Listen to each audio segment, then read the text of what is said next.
டிஎம்கேவை பற்றி பிரசாந்த் கிஷோருக்கு எல்லா விஷயமும் தெரியும். ஏன்னா லாஸ்ட் எலெக்ஷனில் ஒரு டிஎம்கே சப்போர்ட்டராக இருந்தாங்க. அப்படி இருக்கிற ஒருத்தர் இப்போ வந்து டிவிகேக்கு சப்போர்ட் பண்ணாங்க அப்படின்னா அது டிஎம்கேக்கு ஒரு பெரிய இதுவாக தானே இருக்கும், இழப்பாக தானே இருக்கும். இல்லை இழப்பு தான். பட் ஆனால் அது சப்போர்ட்டர் அப்படிங்கிறத விட இவங்க எல்லாருக்கும் என்னோட காமன் ஒர்க்கே என்னன்னு தெரியுமா? நார்மலாக வந்து ஒரு கட்சியை வந்துட்டு எந்தெந்த இடத்துல எப்படி எப்படி நிப்பாட்டி என்னென்ன விஷயங்கள் பண்ணால் ஜெயிப்பதற்கான சாத்தியங்கள் அதிகமாக உண்டுன்னு ஒரு அனலைஸ் பண்ணி ஒரு ஸ்ட்ராட்டஜிக்கலாக வகுத்து அதை வந்துட்டு பர்ஃபெக்டாக கொண்டுட்டு வர்றது தான் எங்களுடைய வேலைன்னு வச்சுக்கோங்களேன்.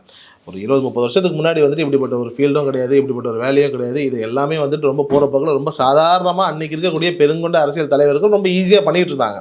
பட் எப்போ இதெல்லாம் டிஜிட்டலைஸ் ஆச்சோ, யூடியூப்னுடைய வருகை வந்துட்டு பயங்கரமாக பூம் ஆனதுக்கப்புறம் வந்துட்டு இப்படி ஒரு டீம் ஒன்று உள்ளே வந்து இதெல்லாம் பண்ணால் மக்கள்கிட்ட இந்த கட்சியை, இந்த ஒரு மனிதரை, இந்த ஒரு அரசியல்வாதியை இப்படி கொண்டுட்டு போய் சேர்க்கலாம் அப்படிங்கிறத வந்துட்டு ரொம்ப அழகாக இப்படிப்பட்ட ஒரு டீம் ஒன்று உருவாகி பண்ணுது. ஸோ இந்த டீம் வந்துட்டு ஒரு கட்சி சார்ந்த டீமோ இல்லை டிஎம்கேக்கு சப்போர்ட் பண்ணிட்டோம் அடுத்து நாங்கள் வந்துட்டு அந்த கட்சிக்கு போக மாட்டோம் அப்படிங்கிற மாதிரிலாம் கிடையாது. இப்போ போன எலெக்ஷன் வந்துட்டு டிஎம்கேக்கு ஒர்க் பண்ணுறதுக்காக ஒரு 300-400 கோடி ரூபா கொடுத்தாங்க அப்படின்னா அதையே டபுளாவோ இல்லை எக்ஸ்ட்ராவோ இல்லை வேற ஏதாவது ஒரு நிலையில் கொடுக்கும்போது இன்னொரு கட்சிக்கு ஒர்க் பண்ணுவாங்க. They are highly paid strategical workers, அவ்வளோதான். அவங்க வந்துட்டு ஒரு கட்சிக்காக அப்படின்றது கிடையாது. அவங்க வேலை செய்கிறவங்க எந்த கட்சிக்காகவும் வேலை செய்வாங்க, எந்த கட்சியினுடைய நிலையில் வந்துட்டு அவங்களுக்கு என்ன பிடிச்சிருக்கோ அதுக்காக வேலை செய்வாங்க.